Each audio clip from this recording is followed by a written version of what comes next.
Verset 1 à 5 Amitié de Jonathan pour David. Le spectacle extraordinaire du jeune David rapportant la tête de Goliath, au lieu de remplir Jonathan de jalousie, fait jaillir en lui, comme une flamme subite, l'amitié la plus ardente. Verset 2. Ne le laissa pas retourner, allusion à la conduite contraire qu'il avait tenue précédemment à son égard. Verset 3.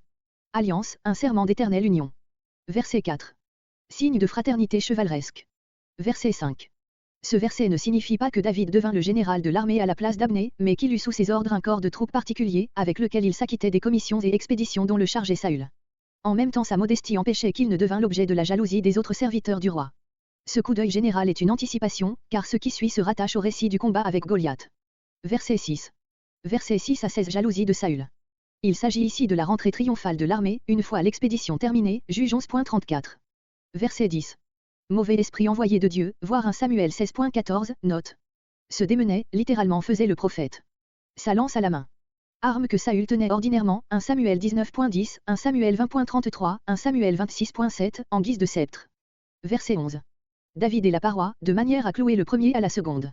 Verset 17.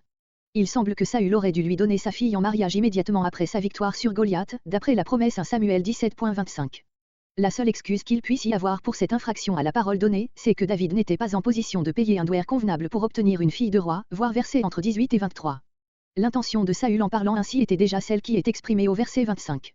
Mais le refus de David en fit échouer l'exécution. Verset 19. Sans doute Mérabé aimait cet homme et non David. Peut-être aussi offrait-il à Saül un gros douaire. Verset 20. Saül n'abandonne pas son perfide dessein contre la vie de David, il cherche à l'exécuter par le moyen de sa seconde fille. Verset 24. Pour la seconde fois. On pourrait aussi entendre, à deux conditions, dont David doit choisir l'une, une dot convenable, ou sans prépuce. Verset 26. Temps fixé, le temps qui avait été fixé, sans que le fait ait été raconté, ou bien le temps ordinaire des fiançailles.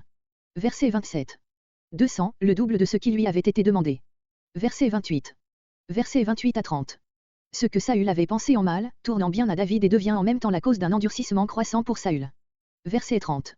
Faisait des campagnes, pour se venger de l'outrage que David leur avait infligé, en la personne de Goliath.